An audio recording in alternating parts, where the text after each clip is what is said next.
উদ্দেশ্য প্রণীত একটি রাষ্ট্রদ্রোহী মামলা দায়ের করা হয়। যেহেতু চিন্ময় কৃষ্ণ দাস ব্রহ্মচারীর বাকরুদ্ধ করার অপকৌশলে সংখ্যালঘুরা অস্তিত্বহীনতার সংকটে যখন ক্ষোভে ফেটে পড়ে, তখন সমগ্র বাংলাদেশে হাজার হাজার সংখ্যালঘুদের নামে মিথ্যা ও হয়রানিমূলক মামলা প্রদান করা হয়। 5 শতাধিকের উপরে নিরীহ সংখ্যালঘুদের আহত করা হয়, শতাধিকের উপরে ঘর বাড়ি লুটপাট করা হয়, সেবক কলোনিতে আগুন জ্বালিয়ে দেওয়া হয়, নারীদের শ্লীলতাহানি করা হয়, বহু মন্দির ভাঙচুর করা হয়। চট্টগ্রাম কোর্টে আইনজীবীদের নামে বহু মিথ্যা ও হয়রানিমূলক মামলা প্রদান করা হয়। নির্বিচারে পুলিশের ধরপাকড়, দুর্বৃত্তদের চেম্বার ভাঙচুর, প্রাণনাশের হুমকি দিয়ে আইনজীবীদের কোর্ট প্রাঙ্গণে এরিয়াতে ঢুকতে না দেওয়ার ভয়ঙ্কর এক অবস্থা সৃষ্টি করা হয়। তা সম্পূর্ণ মানবাধিকার লঙ্ঘন। তার আটক নিয়ে দেশব্যাপী প্রতিবাদ সৃষ্টি হলে সমগ্র সংখ্যালঘুদের অস্তিত্বের লড়াই জন্ম দিয়েছে। আর সংখ্যালঘু নেতাদের নীরব করার জন্য আইনি প্রক্রিয়ার অপব্যবহার তুলে ধরা হয়েছে। প্রিয় সাংবাদিক ভাই ও বোনেরা, ঢাকা সহ সারা দেশে শান্তিপূর্ণ বিক্ষোভকারীদের উপর হামলার ঘটনা ঘটেছে। অধ্যাপক কুশল বরণ চক্রবর্তী এবং অ্যাডভোকেট রমেন রায় সহ বিক্ষোভকারীদের উপর ডানপন্থী বাহিনী দ্বারা নির্মমভাবে হামলার শিকার হয়েছে। অধ্যাপক চক্রবর্তী গুরুতর আহত হয়েছেন। অন্যদিকে অ্যাডভোকেট রমেন রায় ঢাকার একটি হাসপাতালে নিবিড় পরিচর্যা কেন্দ্রে গুরুতর অবস্থায় মৃত্যুর সাথে পাঞ্জা লড়ছেন। পুলিশ শান্তিপূর্ণ বিক্ষোভকারীদের সুরক্ষা দিতে ব্যর্থ হয়ে নীরব দর্শক হয়ে দাঁড়িয়েছিলেন। এই নিষ্ঠুরতা সংখ্যালঘুদের বিরুদ্ধে সহিংসতার অপরাধীদের আরো উৎসাহিত করা হয়েছে। আবার চট্টগ্রামে নিপীড়নের ঘটনায় দলিত সম্প্রদায় সহ হিন্দু সংখ্যালঘুরা ক্রমবর্ধমান দমন পীড়নের সম্মুখীন।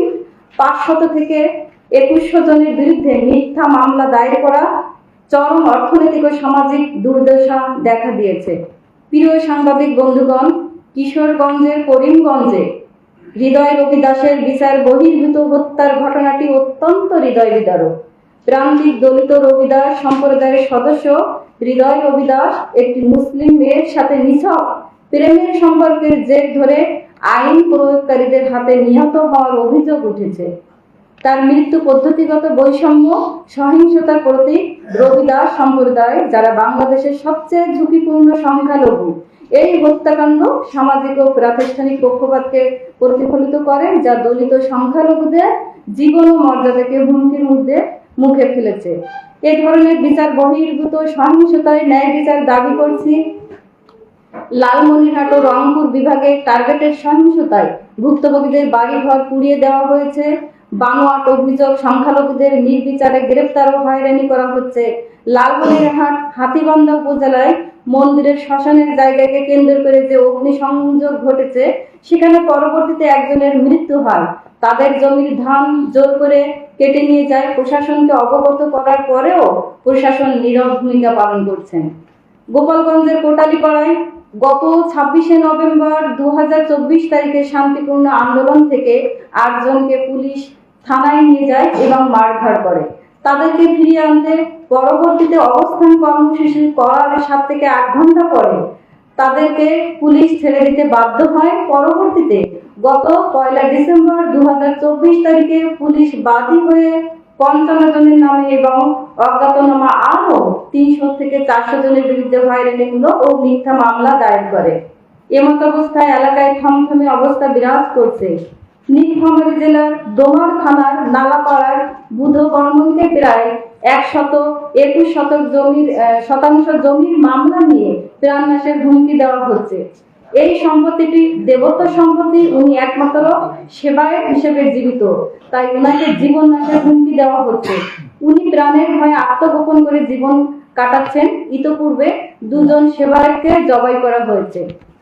দাপক থানায় মিথ্যা অজুহাতে আটক ভুক্তভোগীরা, তাদের ভয় ভীতি ও আইনি হয়রানি করা হচ্ছে।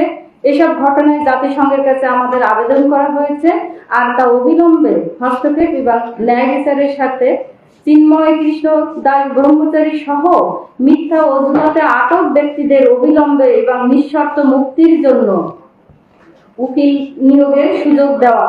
আগামী 2রা জানুয়ারি 2025 ইং যেহেতু চিন্ময় কৃষ্ণ দাস ব্রহ্মচারীর মামলার শুনানি, সেহেতু শুনানিতে কোনো অ্যাডভোকেট অংশগ্রহণ করতে না পারে, তার জন্য সমস্ত কার্যক্রমকে ব্যাহত করার উদ্দেশ্যে আরেকটি সহিংসতা সৃষ্টি হওয়ার সম্ভাবনা থেকে উপদেষ্টা মণ্ডলী ও বাংলাদেশ বার কাউন্সিল অ্যাসোসিয়েশনের প্রতি দৃষ্টি আকর্ষণ করছি।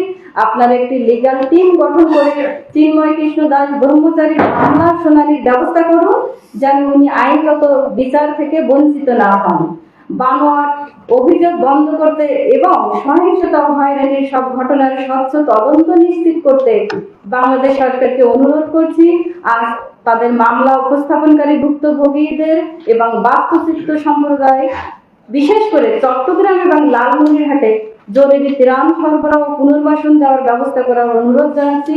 দ্রুত মিথ্যা ও হয়রানিমূলক মামলা বন্ধ করে সংখ্যালঘুদের শাস্তির নিঃশ্বাসে বাঁচতে দিতে এবং অ্যাডভোকেট রমেন রায়ের মতো ভুক্তভোগীদের চিকিৎসা ও আর্থিক সহায়তা প্রদান করতে অনুরোধ জানাচ্ছি।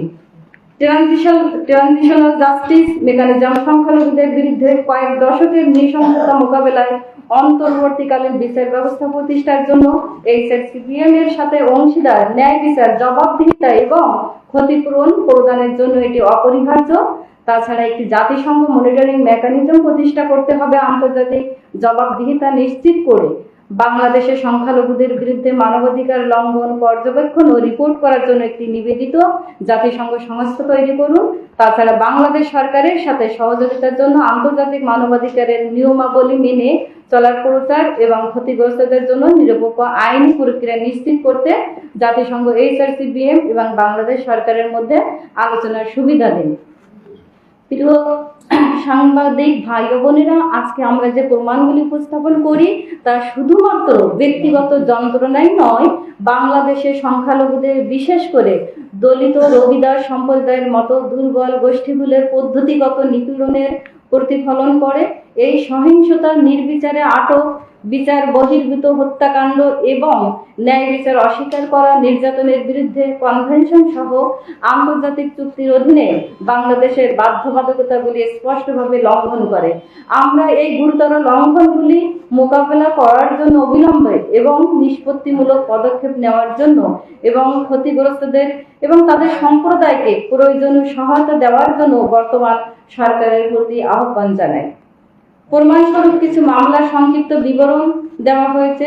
চট্টগ্রাম জেলার কোতোয়ালি থানা মামলা নং 42 তারিখ 27/11/2024, মূল আসামি 1 থেকে 52 জন, অজ্ঞাতনামা আসামি 600 থেকে 700 জন, গ্রেপ্তারকৃত আসামি 11 জন। চট্টগ্রাম জেলার কোতোয়ালি থানা মামলা নং 46 তারিখ 30 নভেম্বর, ঘটনার সময় 26 নভেম্বর 2024, সাইফুল হত্যা মামলার সময় অনুমান 4:30টা, অভিযোগকারী মোহাম্মদ জামাল উদ্দিন, বয়স 74, আসামি 1 থেকে 31 জন, অজ্ঞাতনামা 10 থেকে 15 জন। চট্টগ্রাম জেলার কোতোয়ালি থানা মামলা নং 43 তারিখ 27/11/2024, ঘটনার সময় 26 নভেম্বর, সময় 3:30টা, 3:45 ভিতরে, 1 থেকে 13 জন, অজ্ঞাতনামা আসামি 300 থেকে 400 জন। চট্টগ্রাম জেলার কোতোয়ালি থানা মামলা নং 44 তারিখ 27 নভেম্বর, সময় 4টা, এর মধ্যে আসামি 1 থেকে 13 জন, অজ্ঞাতনামা আসামি, মূল আসামি 1 থেকে 13 জন, অজ্ঞাতনামা আসামি 250 থেকে 300 জন। চট্টগ্রাম জেলার কোতোয়ালি থানার মামলা নং 47 তারিখ 26/11/2024, সময় 2:05 থেকে 3:30 মধ্যে, আসামি 116 জন, অজ্ঞাতনামা আসামি 400 থেকে 500 জন। দেশ ও দেশের বাইরে সর্বদা দেশের ভাবমূর্তিকে অক্ষুণ্ণ রেখে, দেশের সকল নাগরিকের সমান অধিকার সমুন্নত রেখে দেশকে উন্নয়নের দিকে এগিয়ে নিয়ে যাওয়ার ভূমিকায় সকল নাগরিকের সচেতন দৃষ্টিভঙ্গি ও দেশের সকল নাগরিকের একে অপরের প্রতি সহমর্মী দৃষ্টিভঙ্গি, ভ্রাতৃত্বের বন্ধন অটুট রেখে গভীর শ্রদ্ধার সাথে দেশকে ভালোবেসে দেশের উন্নয়নের গতিধারাকে সামনের দিকে এগিয়ে নিয়ে যাওয়ার আহ্বান জানাচ্ছি। ধর্মের হিংস্রতা, প্রতিশোধ পরায়ণতা, ঝোঁক বুঝে কোপ মারার মানসিকতা বন্ধ করে স্থিতিশীল দেশ গঠনের অঙ্গীকারে মানব প্রেম জাগরিত করে ভালোবাসার মূল বন্ধনে এগিয়ে আসুন।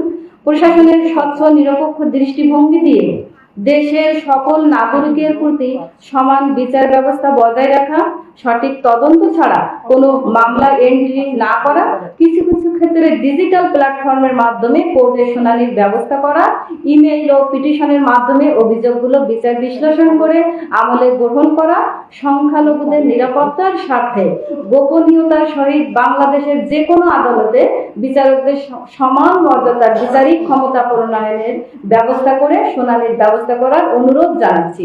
এমত অবস্থায় মাইনরিটি নির্যাতনের সঠিক ও যথাযথ বিচার, বিভাগীয় তদন্ত, প্রকৃত দোষীদের দ্রুত আইনের আওতায় এনে শাস্তি নিশ্চিতকরণ, মিথ্যা ও হয়রানিমূলক মামলা প্রত্যাহার, আইনি সহযোগিতা নিশ্চিত করে শান্ত, উন্নত ও স্থিতিশীল বাংলাদেশ গড়ার নিমিত্তে বিচার, বিভাগীয় তদন্ত, মাইনরিটিদের অভিযোগগুলো থানায় লিপিবদ্ধকরণ নিশ্চিতকরণ, দোষীদের শাস্তি দ্রুত বাস্তবায়ন না হলে এবং সকলের নাগরিক অধিকার বাস্তবায়ন না হলে বাংলাদেশের ধর্মীয় মাইনরিটি সম্প্রদায়ের অস্তিত্ব বিলীন হয়ে যাবে, দেশের সমৃদ্ধি ও উন্নয়নের বাস্তবায়নে ব্যাহত হবে। তাই সমাজ ও জাতি ও দেশের উন্নয়নে সমুন্নত রেখে সুশীল ও গঠনমূলক সমাজ গঠনে অগ্রগামী ভূমিকা পালন রাখার আহ্বান জানানো হচ্ছে। সেই সাথে সকল ক্ষেত্রে মানবাধিকারকে সম্মানের সাথে দেখার জোর দাবি জানাচ্ছি।